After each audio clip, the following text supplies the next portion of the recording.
Aujourd'hui, on reçoit le professeur Mavrakis, bien sûr, avec un nom comme ça, on n'est pas suédois. On est grec d'origine, au moins. Et au moins, donc, berceau de notre Méditerranée. Et donc, la modernité, son passé et son avenir. Vaste programme aussi, avec frère Thierry, aux commandes des questions. J'ai envie de commencer par une phrase célèbre de Balzac. Le progrès, c'est lié à la modernité. Et qu'est-ce que Balzac disait? Ça revient souvent dans ses romans. Un slogan pour les ambitions nouvelles. Que pensez-vous de cette réflexion? À l'époque de Balzac, c'était effectivement nouveau. Maintenant, ça ressemble beaucoup à du passé. Et même, je dirais qu'on a intérêt à ce que ça devienne du passé rapidement. C'est urgent. Il nous apparaît, ou il peut apparaître aux gens les plus lucides, que désormais, être moderne, c'est être anti-moderne.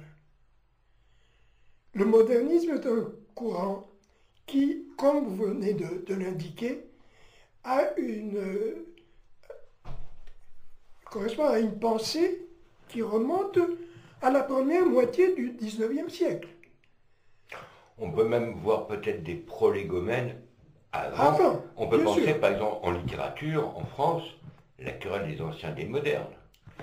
Ah, ça, c'est une autre question. Mais il y a des points, il y a des idées qui passent de l'un à l'autre. Oui.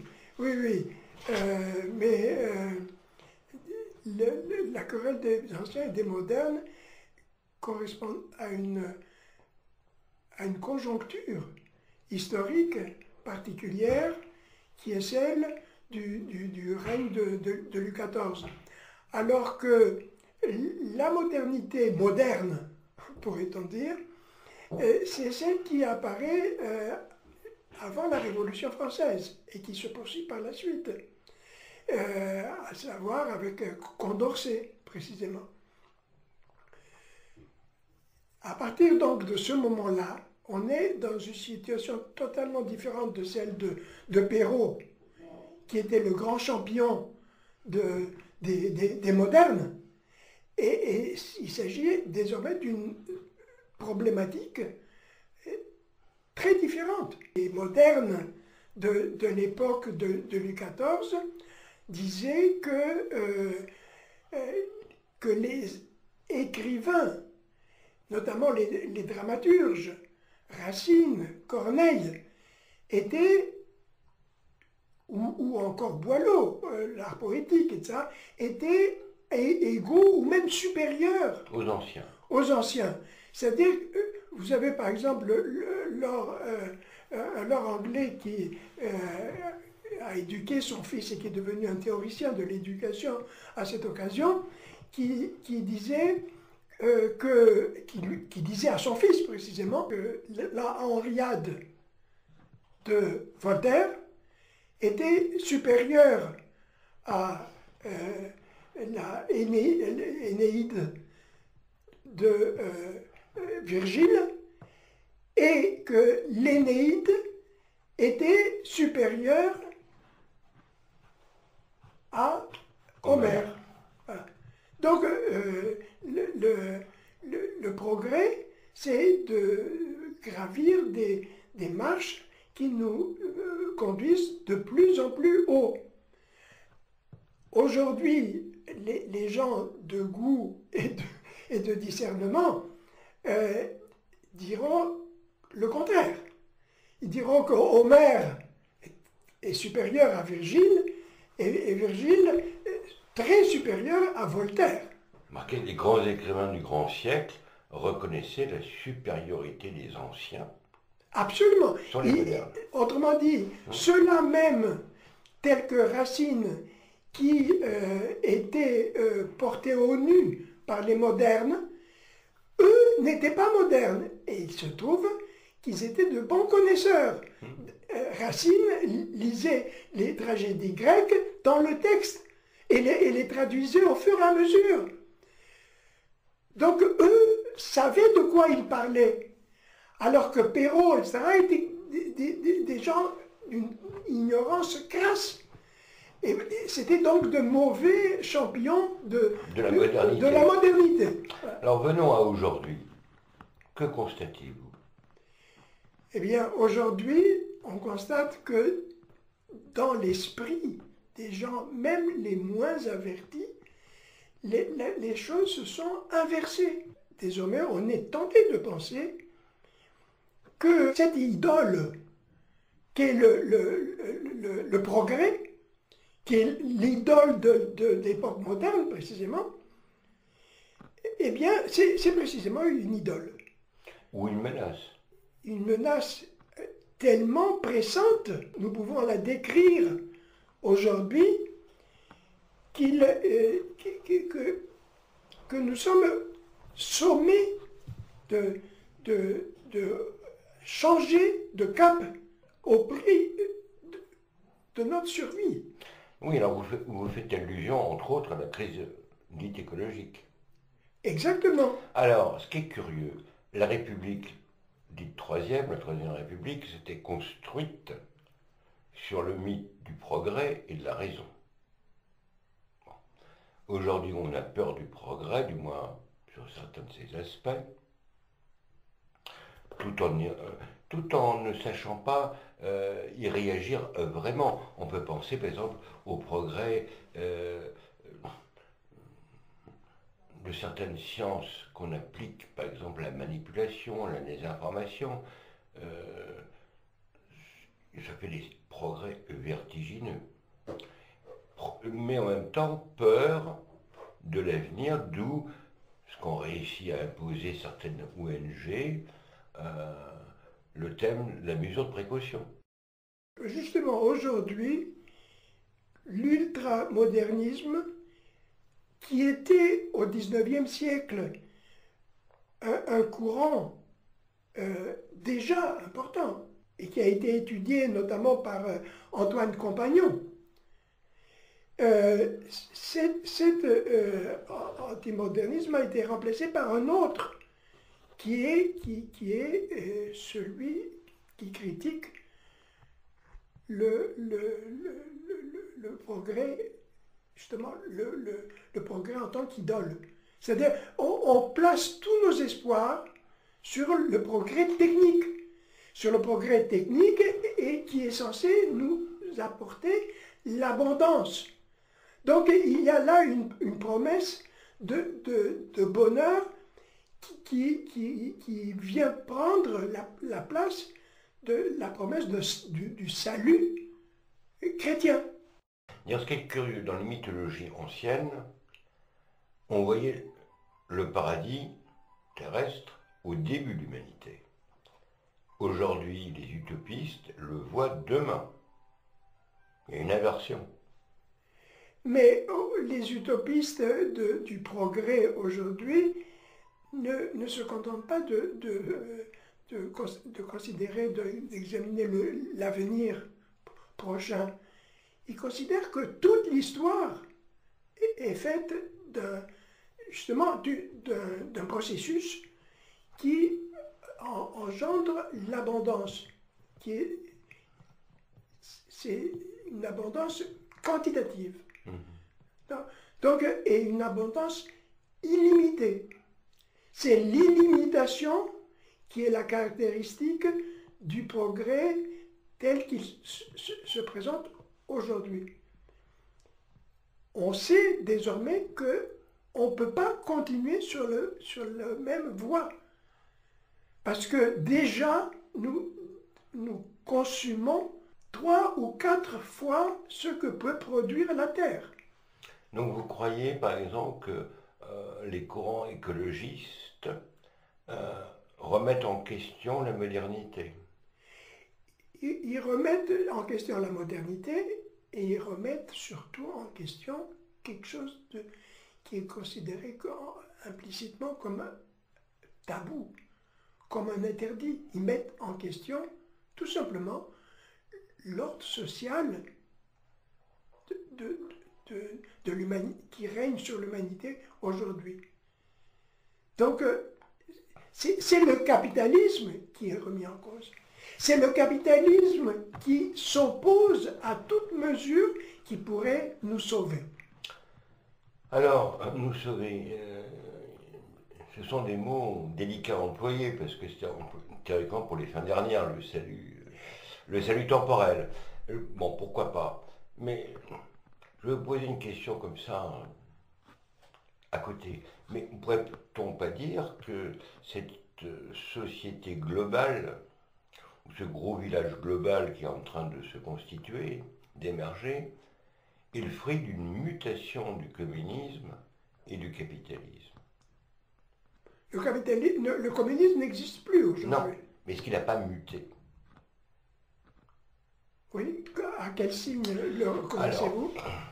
Je dirais peut-être, je ne sais pas si vous partagez mon opinion, par exemple les néoconservateurs américains, ben, ils sont beaucoup plus proches de Trotsky dans sa vision géopolitique que de penseurs libéraux. J'ai écrit un livre sur le trotskisme, justement. Oui. Donc, mais vous voyez, bon, on ne va pas parler du trotskisme et du marxisme, mais Staline a sauvé ce qu'on pourrait appeler les acquis de la Révolution en se contentant de le solidifier dans un pays. Trotsky avait une autre vision. Mais c'est pas vrai. Je m'excuse de vous interrompre de manière abrupte, parce que Staline n'a pas consolidé des acquis de la Révolution, parce qu'aucun acquis de la Révolution n'a survécu aux 3 premières années du bolchevisme. Autrement dit, quand Lénine proclamait tout le pouvoir aux soviets, déjà les soviets avaient été dépouillés de tout pouvoir. C'est-à-dire que le premier secrétaire du comité central et du Politburo étaient des ennemis de la révolution et du prolétariat. Donc vous pensez que le courant écologiste s'inscrit dans une perspective de rupture avec la modernité? Il y a une modernité capitaliste orthodoxe en Occident, il y a eu une modernité bolchevique, si on veut, qui avait en commun, le point commun des deux frères ennemis, disons, qui se sont partagés le monde à l'époque de la guerre froide. Ce que ces ennemis-là avaient en commun, c'était le productivisme. Oui. Et ce qui commet aujourd'hui des ravages incommensurables, c'est aussi toujours le productivisme. C'est le règne du PIB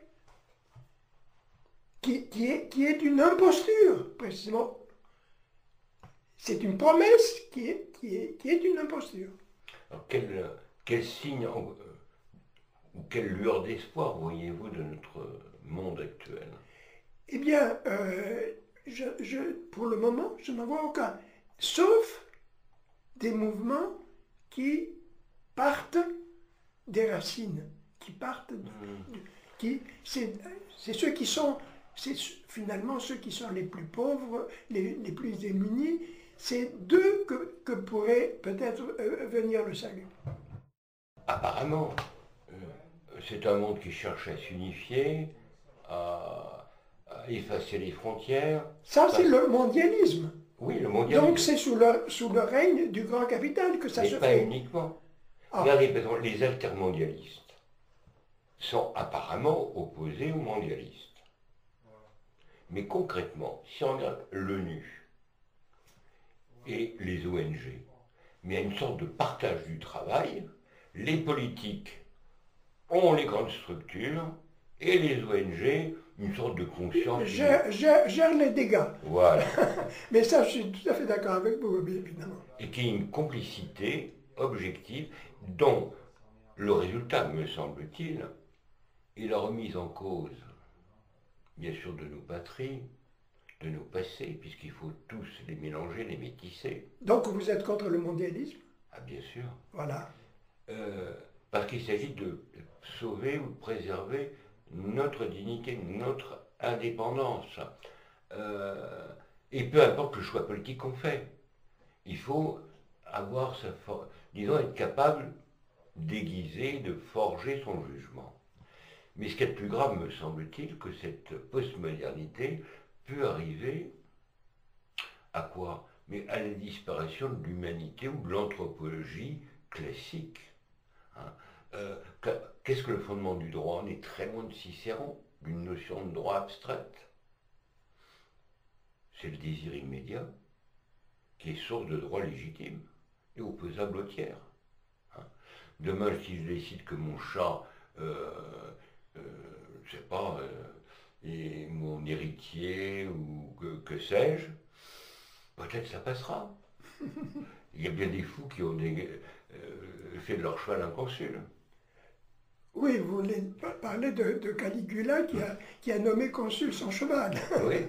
Le modernisme, qui est apparu au XIXe siècle déjà, et dont les représentants ont été critiqués par Antoine Compagnon que j'ai cité, ce modernisme a pris à notre époque, aux alentours de l'an 2000, une tournure nouvelle et radicale, au sens où elle met en cause les fondements de notre société.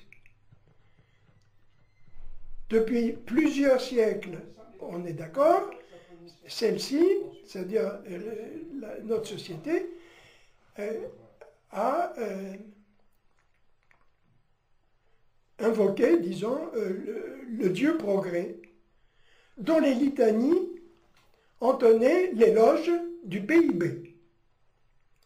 Aujourd'hui, nous savons tous que cette modernité ne peut pas continuer et qu'il faut donc d'urgence en trouver une autre, c'est-à-dire changer de cap. Oui, mais au nom de quel principe? Au nom de l'humanité. Oui, mais c'est-à-dire quel modèle social? Je devine votre pensée. Donc des structures familiales, locales, mais est-ce encore possible? On voit par exemple certains peuples qui ont pu perdre au cours des siècles leur représentation politique. On peut penser aux Arméniens, aux Juifs. Il y a d'autres peuples qui ont maintenu leurs caractéristiques, quelles que soient les circonstances. Bon. On peut penser par exemple en France, encore en Corse, il y a certaines caractéristiques propres au pays qui restent. Il y a 70 ans, vous parcouriez la France, en dehors de voir différents paysages, différents patois, des folklores différents. Aujourd'hui, ça a disparu. Qu'est-ce qui peut nous sauver? Eh bien, les valeurs qui ont été battues en brèche par la modernité, justement, il faudrait les restaurer dans leur dignité de toujours. On peut penser à quelques exemples actuels, mais qu'est-ce qu'on voit? L'homme moderne est soumis à des sortes de réflexes pavloviens. Ils sont prisonniers de leur boîte à déborser les ordures qu'est la télévision. Regardez, peu importe le jugement qu'on puisse porter sur l'assassinat d'un pauvre jeune à Villeurbanne par un immigré en situation provisoire. Les journalistes sont tombés à bras. Assassinat de ce jeune oui. qui est un héros, oui. puisqu'il a été tué en essayant de sauver des vies de sauver les vies des gens alentour. Mais le type qui n'a pas suivi vraiment les informations par différents canaux, qu'est-ce qu'il retient? Que l'abomination de l'abomination a été proférée par certains députés LR et le Front National parce qu'ils ont mis en cause que c'était un émigré. On retient que ça. Est-ce que nos contemporains sont capables de réfléchir, Ils sont plus capables de réfléchir que vous semblez le croire. Mais il faut l'espérer. Mais regardez par exemple ce qui s'est passé en Allemagne récemment avec le chef de la police politique de la République fédérale qui se fait vider parce qu'il a dit la vérité. Il a dit, c'est pas vrai qu'il y a eu une chasse à l'homme à la suite de l'assassinat d'un Allemand par des immigrés. C'est pas vrai. Tous les journaux disaient qu'il y avait eu une chasse à l'homme, et lui, qui était bien placé pour le savoir, il a dit non, c'est pas vrai, et le résultat c'était qu'il a été licencié illico. Voilà. Alors qu'il était membre du parti au pouvoir. Ouais. Mais ça a fini par se savoir. Les choses que taisaient les médias ont été répétées partout, sur toutes les radios, tous les journaux. Donc il y a de l'espoir. Il y a certaines choses qui ne peuvent pas être tues, passer sous silence pour servir des intérêts particuliers. Mais comme le dit l'Écriture, seule la vérité rend libre. Mais la puissance politique détient d'énormes pouvoirs de manipulation, de désinformation. Peu importe ce qu'on pense des Gilets jaunes. Au départ, ces gens-là, instinct de survie, notre pays nous échappe, notre destin nous échappe, on n'arrive plus à finir les fins de mois, des cahiers de doléances un peu disparates, mais avec quelquefois des bonnes idées, peu importe. Très rapidement, on a vu que cette population de Gilets jaunes s'est transformée. Bon. Parce que le pouvoir se trouvait face à quoi? À ce qu'on pouvait appeler le peuple périphérique.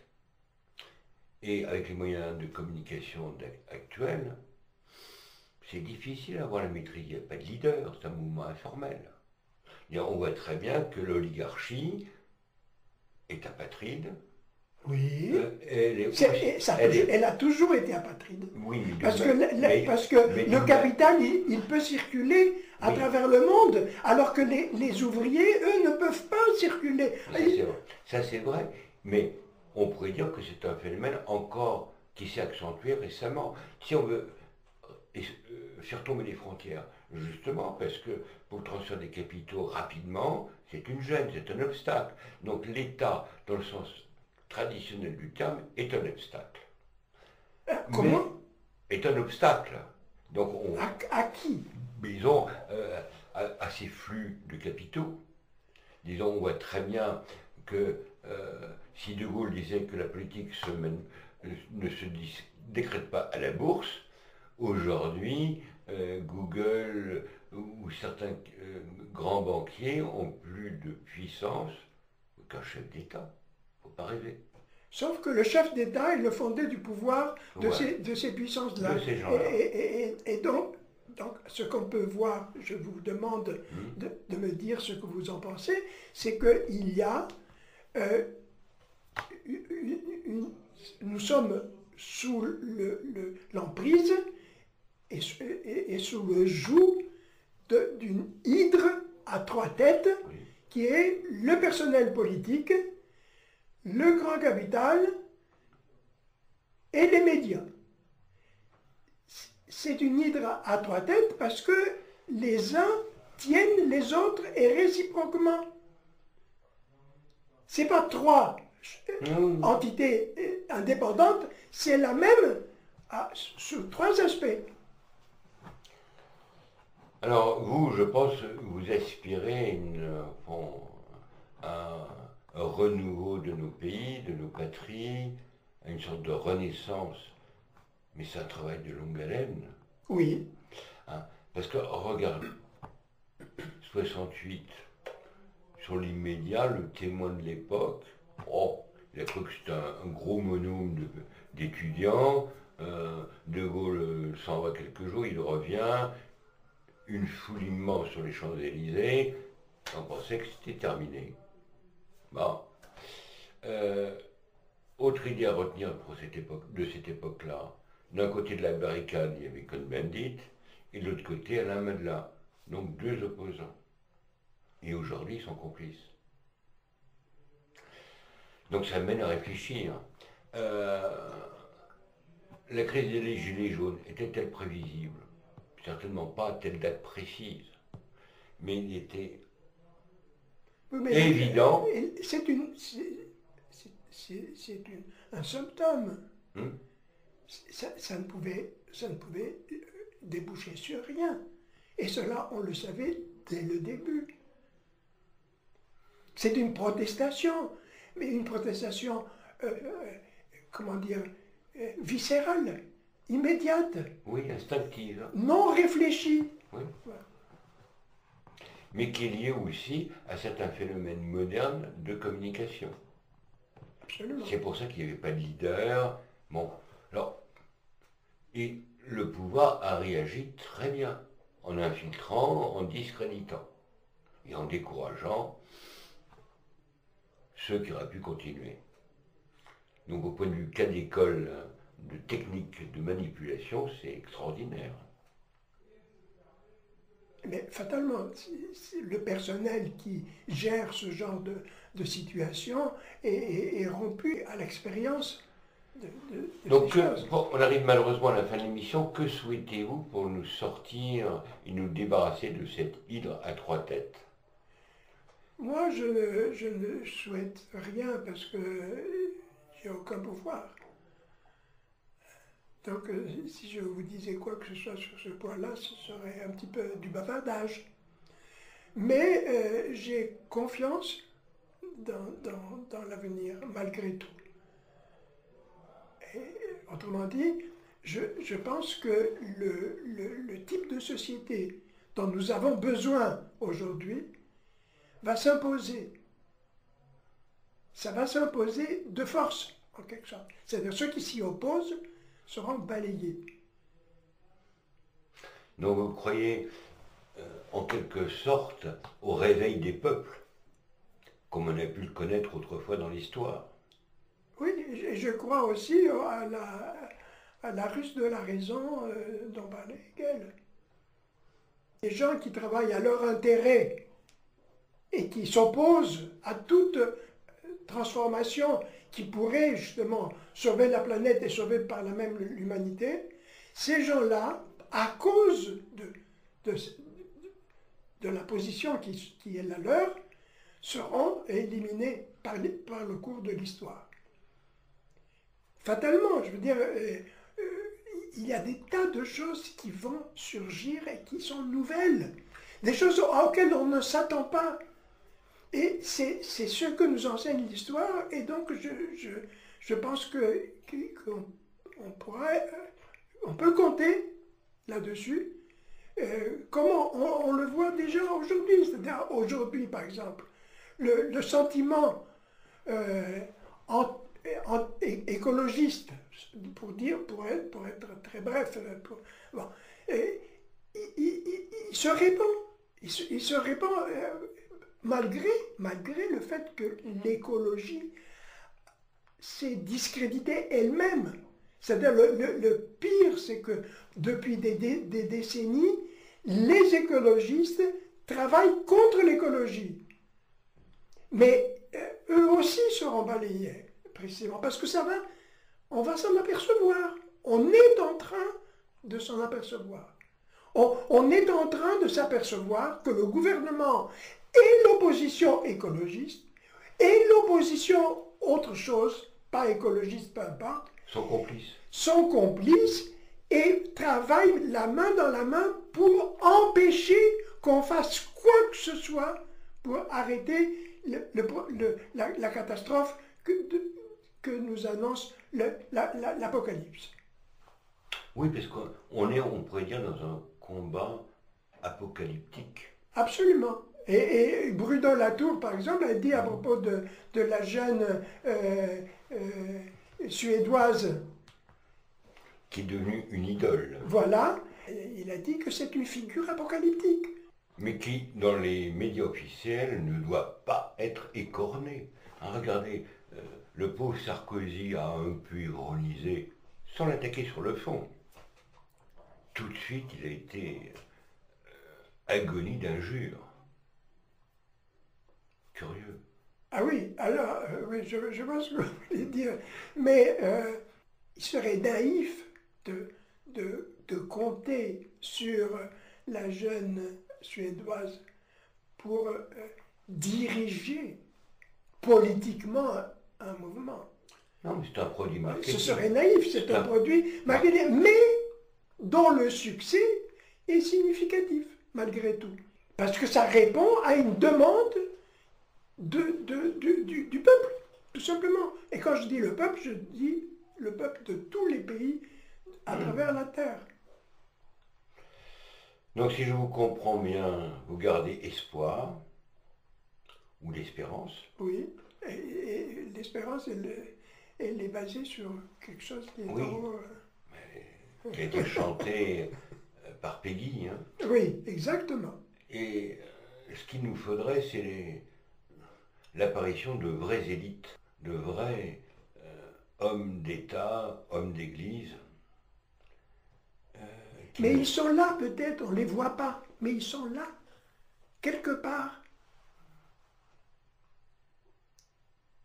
Et vous savez très bien que, je ne sais pas, les révolutionnaires de la Révolution française, dont on peut penser tout le mal que vous en pensez vous-même, ces révolutionnaires-là étaient quelque part cachés avant la Révolution. Bien sûr. Et bien sûr, des fois, ils étaient même à la cour. Oui. Ou près de la cour. Oui. On peut penser, entre autres, à un homme de lettres, Beaumarchais. Oui. Voilà, mais écoutez, on arrive au terme de cette émission, donc que faut-il retenir?